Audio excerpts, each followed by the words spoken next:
guys, it's Sharonda Isadora and welcome to Brazen Babe Reviews. And during this video I'll be doing a book review.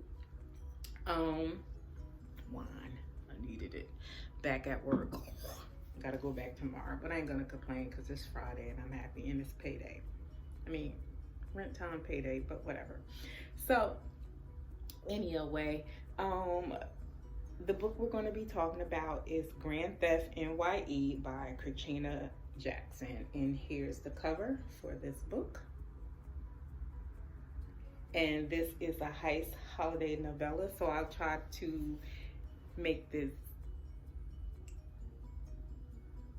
a good review without giving too much away. So let's get into this thing, shall we? Happy New Year, guys, and thank you so much for joining me. Before I get into this review, quick channel update. This channel, or the videos that I'll be doing on this channel, I'll be going down to doing one video a month. You know, for like all the things that I have going on as far as like activity wise, or you know, whatever, you know, as far as like book reviews and all that other stuff. I have my written blog, I have the podcast and stuff like that. And I feel like with YouTube, shout out to everyone that has followed me here. It is so much appreciated. And I'm gaining traction, you know, picking up new followers all the time. So again, shout out to you guys, it is so much appreciated. But you know, with work life, home life, and all that other whatever that is going on personally, you know, and just to split my time, you know, with my other book related activities, I just feel like for YouTube, I'm just going to take it down to one video a month.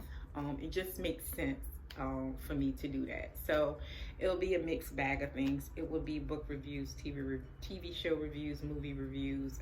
You know, there'll be some journal with me things that I'll be throwing up in here as well. So, you know, it'll be like a mixed bag of things. So that is my channel update for Brazen Babe Reviews.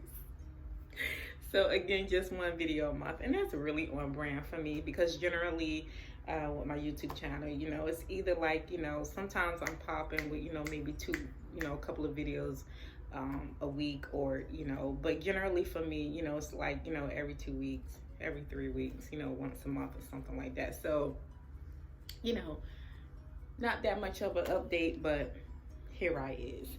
So this book that we're going to be talking about, again, it is Grand Theft N.Y.E by Katrina Jackson.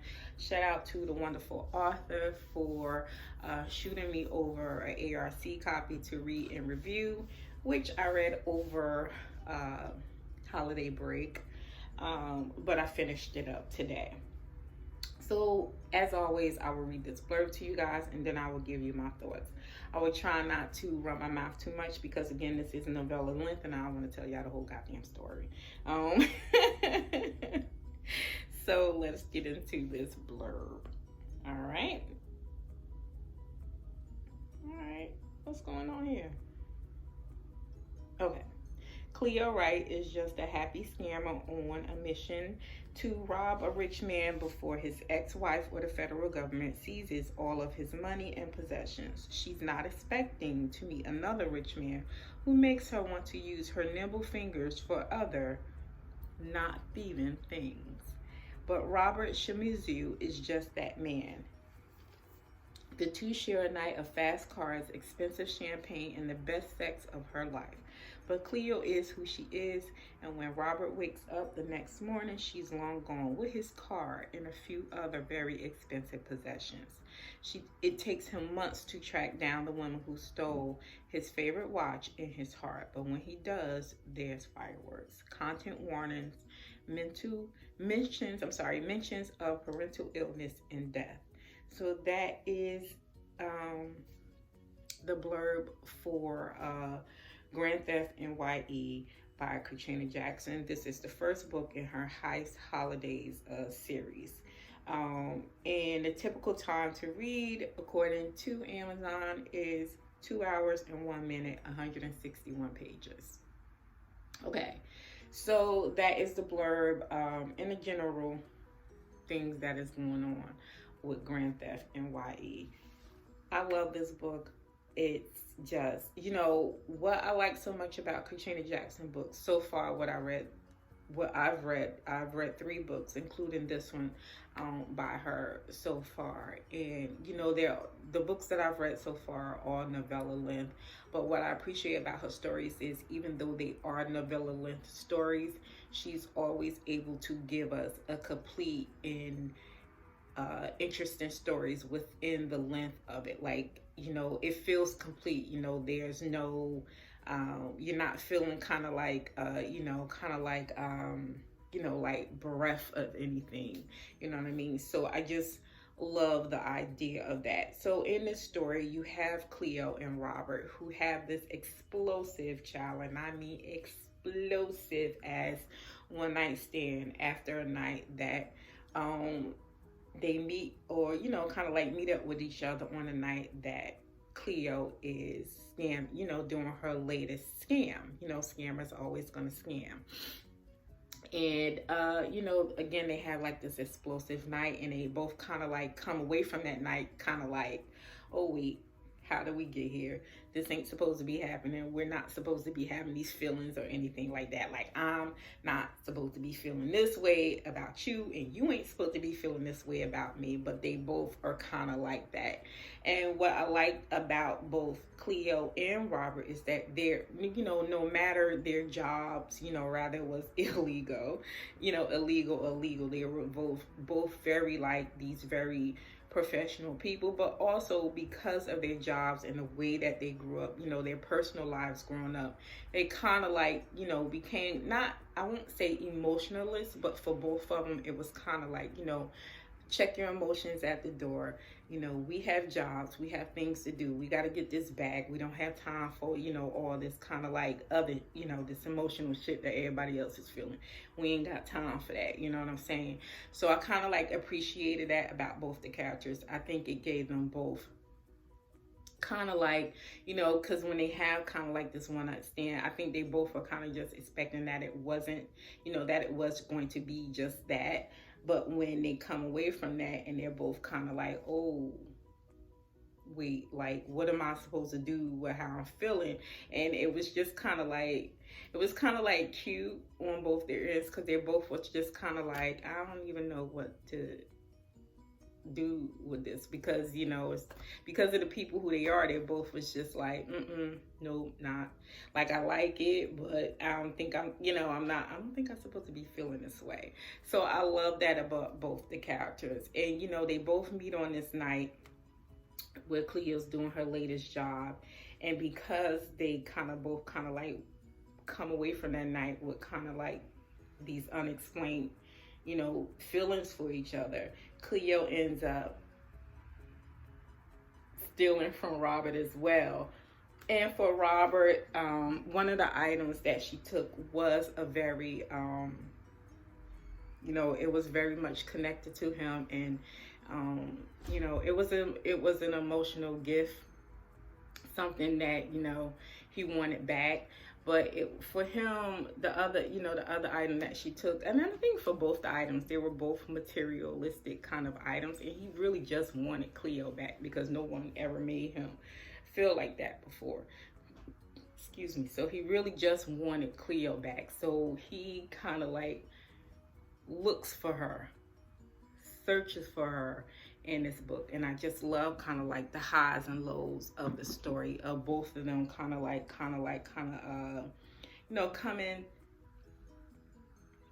to realize about themselves and about how they felt about each other, and with him like searching for her through the story.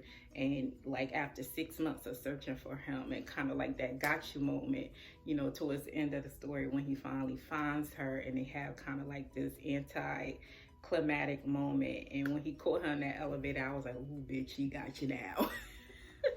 That was me. I was like, he got you now. You know what I mean?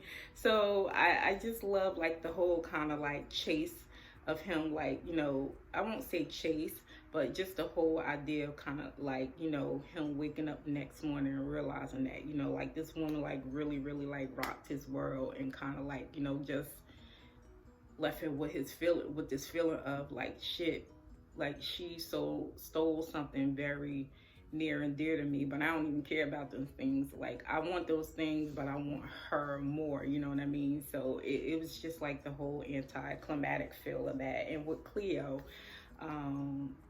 just her like realizing, like, you know, meeting Robert, and just realizing that, you know, he's something different from every other guy that she's come across, and just realizing that, yeah, he's this rich dude, but he's a different kind of like rich dude. And that is another thing that I love about Katrina Jackson's stories. Like, she really writes these rich dudes, and they're not assholes, you know. They're very,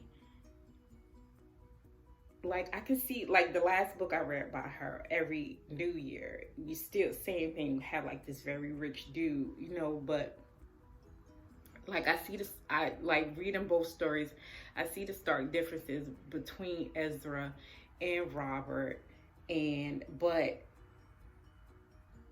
you know how, like, you come across these romances sometimes, and you know, you have like these very rich dudes, and you know, you have like these women, you know, and it just feels like not right, because it's kind of like, you know, he's up here and she's down here, and now he has to come down here to save her, and you know, and she has to come up here to be with him, and all that other, you know, it like the story just doesn't jive sometimes. But I kind of like how she writes these rich dudes, you know. They're very, like, they're what am I trying to say, they're just a different. Can I help you? Hi. Yeah, hello. What are you doing? I'm doing a review now. Bye. Thank you. Anyway, now I gotta cut this out. Jesus, be offensive. Come on. I bought 3 new books. Okay, can I finish this and then we could talk about it? Yeah, hold on. No, you can't. Dante. Hi guys, my name is Dante Loman. I'm her son. You can't see me because I look terrible right now. What are you drinking? Come on, let me finish this. I don't want this to be long. Come on. What are we reviewing? Dante, go. Let me finish. You're so rude. Just rude. Get out. Come on. You're not gonna tell me what we're reviewing? Yeah, I'll tell you in a minute. Bye. Anyway. It was awesome. I cannot stand grown children. They get on your nerves. And this is why I always keep a bottle of wine in my refrigerator. Anyway. So, what was I saying? I just like that with her rich men, or the rich characters in her stories, that they're just very socially aware, you know. They aren't really like looking down on like the people that work for them, you know. They're kind of like incorporating these, you know, these people that work for them, you know, in their lives, like not too much, but they're very self-aware of the people around them. So I like that about her characters. But anyway, without giving away too much, because again, this is a novella, I just love this story. This is also interracial romance. Cleo's black, Robert is Asian. And I just love the idea of the story. And again, what excited me so much about the story is the chase of him waking up that next morning and realizing, like, what? Like, no, like, she's gone. And just, again, just the idea of her, like, stealing from him. And he's looking for, like, he wants these items, but not as much as he wants her. And he makes it his mission to find her. I just love the story. Grand Theft N.Y.E, another banger. I loved it. I rated it 5 stars because I rated it 5 stars on Goodreads. I'll link this review on Goodreads as well. So if you love scammer stories, you know, scammer fall in love with her not potential mark, then Grand Theft N.Y.E is definitely a story for you. And before I leave, the other thing I loved about this story is Cleo herself. Bad bitch. Tall, shapely, big ass, big titties, just very confident about herself. You know, she knew she had it. It was like, girl, whole fucking wind blowing through the room. I loved it. I love the fuck it. So again, shout out to the author for providing the ARC of this book, but I also bought a copy as well, Kindle edition of it. And I'm looking forward to for her to release the paperback as well, because I want to get my grubby little hands on it. And until the next one, guys, later days. Bye.